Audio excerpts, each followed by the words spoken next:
學自閉症，鍾意玩車嗰啲嘛。係啊，都日日喺屋企，我都就嚟自閉啦。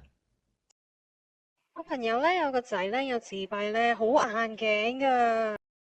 咩話？咩症話？咩病話？有病睇醫生啦。自閉症全名自閉症譜系障礙，係一種腦發展障礙，通常伴隨住一系列社交、溝通、興趣同行為上嘅特徵，而呢啲特徵一般會喺兒童成長階段浮現，並且變得明顯。根據美國疾控中心2018年統計數據，每44名8歲嘅兒童當中就有1名患上自閉症，而男女比例更加達到4:1。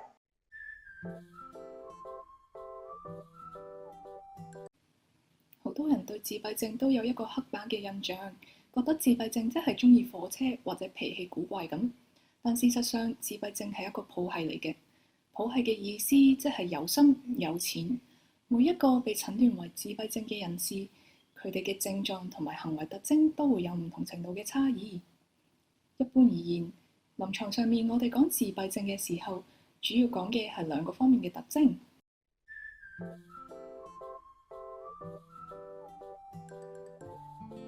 第一方面嘅特徵係關於社交溝通嘅能力。自閉症人士喺社交動機同理解他人想法嘅方面一般比較弱嘅。喺同自閉症人士傾偈嘅時候，你會發現佢哋嘅溝通比較單向，可能淨係顧住講自己感興趣嘅話題，亦會少主動分享自己嘅情緒或表達對其他人嘅關懷，例如係見人病咗主動慰問等。甚至有啲會抗拒群體活動，於是俾人一個冷漠同埋自我中心嘅形象。要注意嘅係，有啲自閉症人士可能係另一個極端，佢哋可能對人過度熱情，唔識拿捏分寸，可能會對初次見面嘅陌生人分享自己嘅私事。另外，自閉症人士喺言語同埋身體上面嘅溝通表達都比較弱，例如眼神接觸比較差，唔識睇人眉頭眼額。總體而言，自閉症人士會比較難去理解、建立同埋維繫人際關係，亦會有時唔識因應唔同嘅人同埋場合去調整自己嘅行為，容易造成其他人嘅誤解。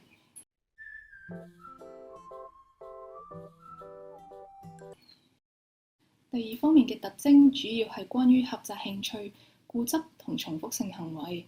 唔少自閉症人士嘅興趣都比較局限，會對特定嘅事物表現出不同尋常嘅專注同埋知識。例如最典型嘅就係鍾意火車到可以背晒所有鐵路嘅站名，又或者係鍾意英文字母到不斷聽字母歌等。另外，有啲自閉症人士喺日常生活中會有一啲堅持嘅規律同埋程序，例如係返學要走一條固定嘅路線啦，屋企嘅嘢一定要擺喺同一個位置咁。一旦遇上轉變，佢哋可能會感到不安，引致好大嘅情緒反應嘅。有啲自閉症人士可能會有一啲重複性嘅動作，例如係不斷前後擺動身體，自己轉圈。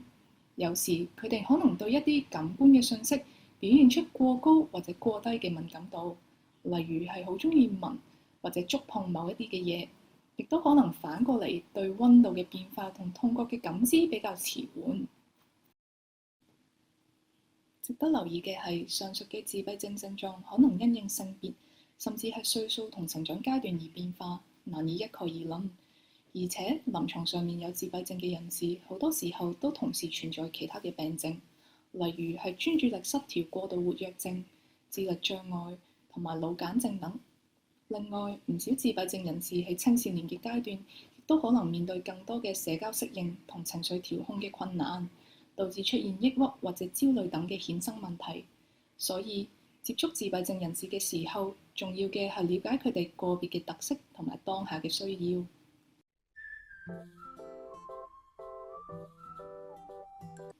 醫學科研對自閉症嘅成因仍然未有全面嘅掌握，冇一個解釋可以概括晒成個自閉症嘅譜系。不過目前我哋知道自閉症同一啲嘅因素有關嘅，而其中就包括先天性嘅因素。從數據上嚟睇，自閉症嘅遺傳性都頗高㗎。研究亦都發現某啲遺傳嘅基因會影響腦部嘅結構同腦神經嘅連接，導致小朋友表現出一系列自閉症嘅行為特徵。另外，一啲醫學上面嘅疾病，例如係腦膜炎，亦都可能增加患上自閉症嘅風險。另外，自閉症亦都可能同懷孕因素有關。研究指出，攝取過量嘅葉酸有機會增加胎兒日後患上自閉症嘅風險。另外，懷孕期間細菌病毒感染、高齡生育等等，都係一系列嘅風險因素。可能大家都有聽過坊間流傳自閉症嘅成因同父母嘅管教，又或者係疫苗接種有關，但實際上呢一啲嘅講法一早已經被科研推翻。頭先提及過，自閉症係一個發展性嘅障礙，佢嘅特色會好似天生嘅脾性咁，伴隨住一個人嘅成長。自閉症唔似其他嘅疾病咁，會去到某一個歲數先突然間患上，亦唔會通過治療而完全好返。但係如果可以盡早得到適切嘅幫助，咁小朋友就可以有更加多嘅工具同埋裝備去面對生活嘅所需啦。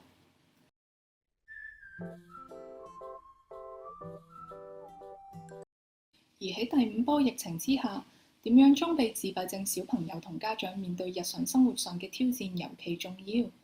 唔同嘅抗疫措施令生活嘅規律出現重大嘅轉變。呢啲嘅轉變對有自閉症嘅小朋友嚟講，可能好難適應，亦都有好多嘅不安同負面嘅諗法。呢一啲嘅情況下，家長可以點樣做呢？第一，家長可以預先告知小朋友會面對嘅情況，例如係用一啲嘅圖像或者短片，等小朋友預先有一個概念，知道疫情之下生活可能面對嘅變化，令佢哋有啲心理準備。第二，家長可以同小朋友一齊訂立一個時間表，等小朋友可以有一個規律去跟隨，以減少不確定性同不安感。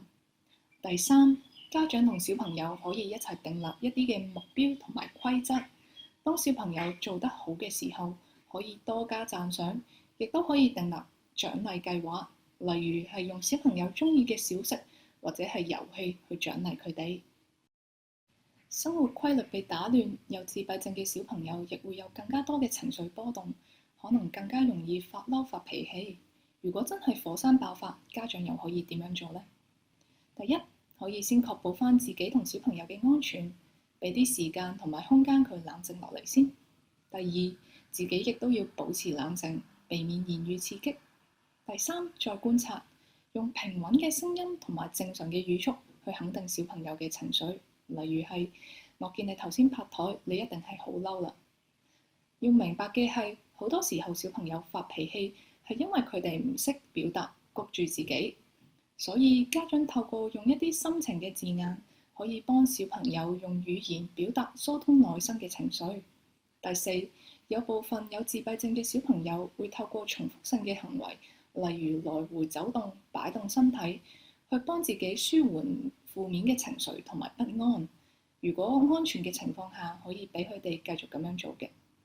第五，當小朋友靜落嚟，唔需要急於去講道理，因為情緒啱啱平復嘅當下，頭腦其實未預備好接收同埋消化道理嘅，亦都有可能會再次激發起情緒。